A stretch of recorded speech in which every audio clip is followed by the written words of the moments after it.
So I've been working in the legal profession for the last 12 years and I've seen a lot of bad advice given.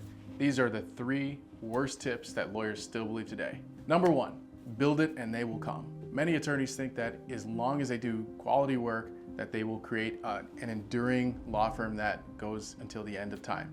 And that couldn't be further from the truth. The fact is that your clients don't know about you. Your main problem right now when you're starting your practice is that you are too obscure. Not enough people know about you. So the way that you do that is you promote your services, you ask for referrals when you do good work for a client. Just simply doing good work is not a surefire way to ensure that clients will be knocking on your door. You have to be proactive and intentional about making sure that you market your services. So of course, every jurisdiction has its own rules on what's permitted and what's not, but at the end of the day, the unifying thread is that you have to be moving your firm forward intentionally with your marketing efforts. Number 2 is casting a wide net. Now, this one's controversial.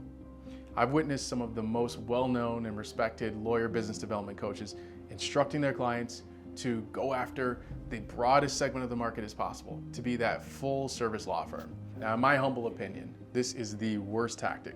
What you're doing is labeling yourself as a generalist. Think about it this way.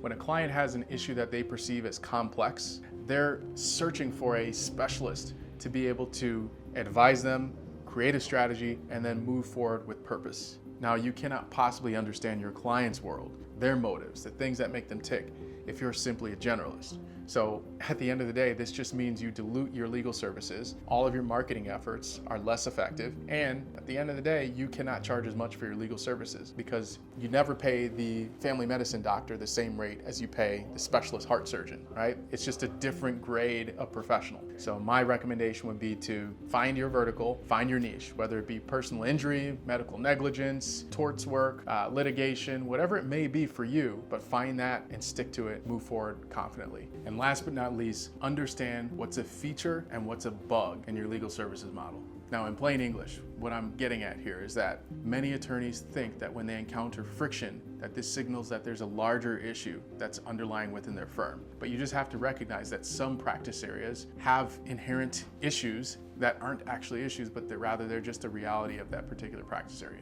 Take a law firm that's experiencing high churn. Well, maybe you're working in a practice area like real estate, where clients typically undergo one transaction and then they move on.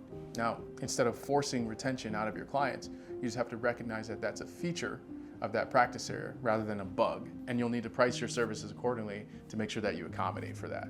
So what are some bad pieces of advice that you've received over the years? I'm sure there's many more out there. Make sure to respond in the comments. And of course, follow me on LinkedIn for more tech and practice management tips. And be sure to subscribe to our YouTube page for longer, more in-depth explanations. See you in the next one.